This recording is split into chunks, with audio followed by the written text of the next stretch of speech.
Fala galera, beleza? Professor Henrique de Geografia. Vou falar um pouquinho aqui sobre a estrutura da população do Brasil, estrutura etária da população brasileira, beleza?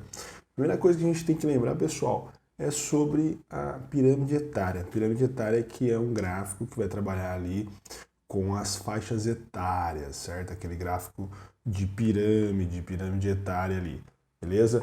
Onde a base do gráfico, né, a parte de baixo ali, a base, vai ser responsável ali por indicar a quantidade de jovens, o corpo da pirâmide vai indicar a quantidade de adultos e o topo a quantidade de idosos, beleza? Então, nós temos ali a quantidade pela idade, tá certo? Só você dar uma olhadinha aí nos exemplos de pirâmide.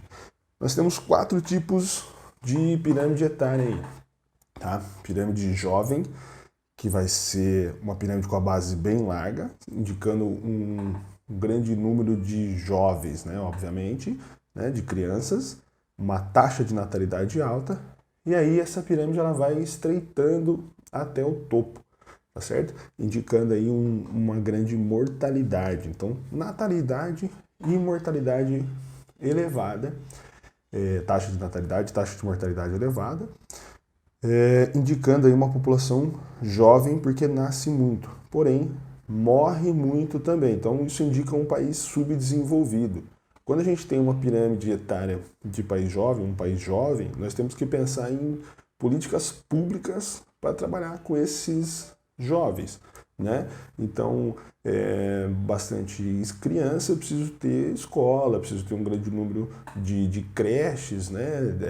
Trabalhar aí políticas para ter relacionado a essa quantidade de crianças, né? Essa proporção maior de crianças, tá certo, pessoal?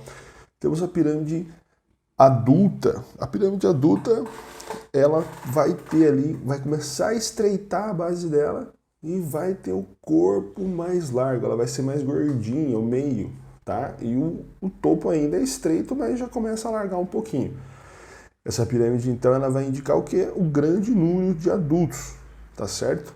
Né? Redução da taxa de natalidade e aumento do corpo dela, aumento do número de adultos. Aí nós temos que pensar em políticas públicas para os adultos, políticas públicas relacionadas a, por exemplo, a geração de empregos, né, pessoal? Principalmente aí, né, se eu tenho bastante adulto é aquela faixa etária que vai ter a grande parte dos contribuintes aí, né, que vão recolher imposto, que vão pagar imposto, etc e tal. E temos a pirâmide envelhecida, uma base bem mais estreita, né, o corpo começa a estreitar, né, mas ele ainda é larguinho, e o topo agora vai ficar mais largo, pessoal, indicando que maior número de idosos, né, ou um aumento desse número de idosos. Então, países desenvolvidos, por exemplo, vão ter aí essa pirâmide como característica, porque já estão numa faixa aí, numa transição etária de reduzir muito o número de jovens, né, e aí, consequentemente, começa a reduzir o número de adultos, porém, o número de idosos está elevado aí, tá certo, pessoal? Esse número de idosos elevado, né, como a gente já falou nas outras, cada pirâmide aí, cada estrutura populacional vai ter uma política pública necessária. Com idosos, nós temos que pensar em quê? Previdência social, principalmente, né? Então, reforma da Previdência, que tanto se discute aí, por quê? Por causa do envelhecimento da população, né? Com o Brasil não é diferente, tá certo, pessoal? Quando a gente fala em transição etária, né, outro assunto que a gente deve entender também, nós teremos aí de 4 a 5 transições etárias, onde a relação entre taxa de natalidade e mortalidade começam a mudar, e aí nós temos que pensar em que situação que a população se encontra. Então, na transição etária, no estágio 1, você tem alta natalidade e alta mortalidade. Então, o crescimento vegetativo ele fica estável, certo? Nasce muito, morre muito, crescimento vegetativo estável. No estágio 2, você vai mantém a taxa de natalidade alta, mas cai a mortalidade, cai muito a mortalidade. Então você vai ter aí o que nós chamamos de explosão demográfica, beleza, pessoal? Né? Porque eu mantenho a natalidade alta lá, mas reduzo a mortalidade, tá? Então vai ter a explosão demográfica. O estágio 3, onde a taxa de natalidade começa a cair, né, lentamente, e a taxa de mortalidade já está baixa e caindo devagar, tá certo? E aí então eu tenho uma redução do crescimento vegetativo, beleza, pessoal?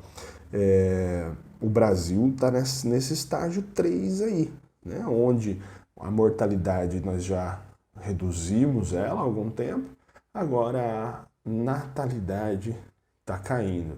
Então, o crescimento vegetativo, que a gente já falou sobre ele aí, né? Taxa de natalidade menos taxa de mortalidade, nós vamos ter aí uma redução desse crescimento vegetativo. Portanto, consequentemente, uma redução do ritmo de crescimento da população, tá certo? Por isso é importante lembrar aí da taxa de fecundidade, o número de filhos por mulher.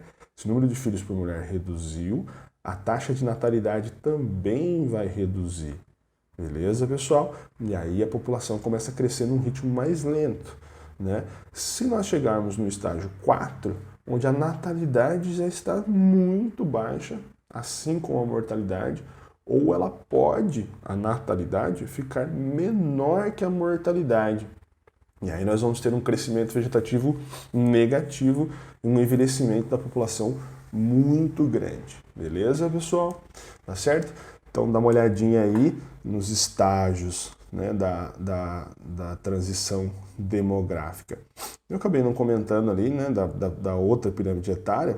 Pode ser que venha acontecer no estágio 5 a pirâmide etária rejuvenescida, né, onde aí volta a aumentar a taxa de natalidade para rejuvenescer essa população. Os países eles tentam, né, fazer políticas públicas para isso, mas é muito complicado porque é a longo prazo, né? Você incentivar as pessoas a terem filhos aí. Tudo bem, pessoal?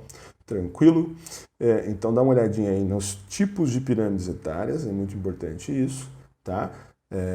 E na transição demográfica aí.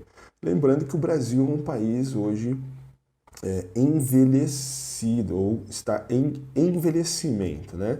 Está em envelhecimento por causa dessa transição, da redução da natalidade, da redução da taxa de fecundidade, né? A taxa de fecundidade no Brasil hoje ela é abaixo de 2,1, que seria a taxa de reposição populacional, tá? Taxa de reposição populacional é aquela taxa onde é o mínimo necessário para repor a população, para ela continuar crescendo.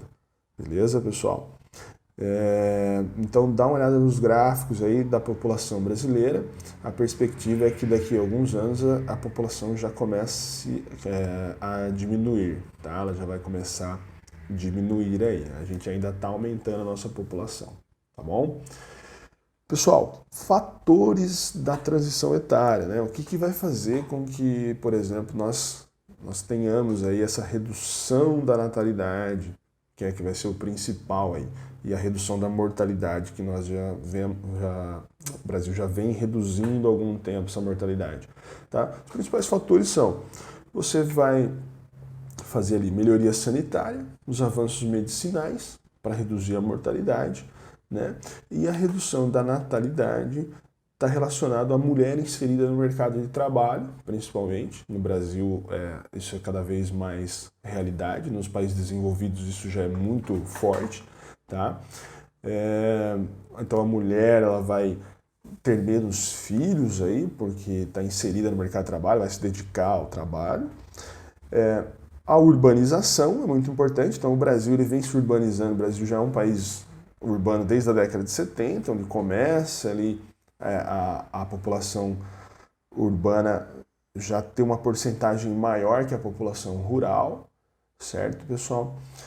A partir da década de 70. E o custo de vida, né, mais elevado na cidade.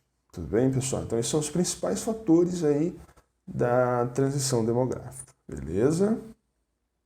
Bom, E aí, pessoal, a gente vai falar aí redução da natalidade, mais o aumento da expectativa de vida, mais a redução da mortalidade.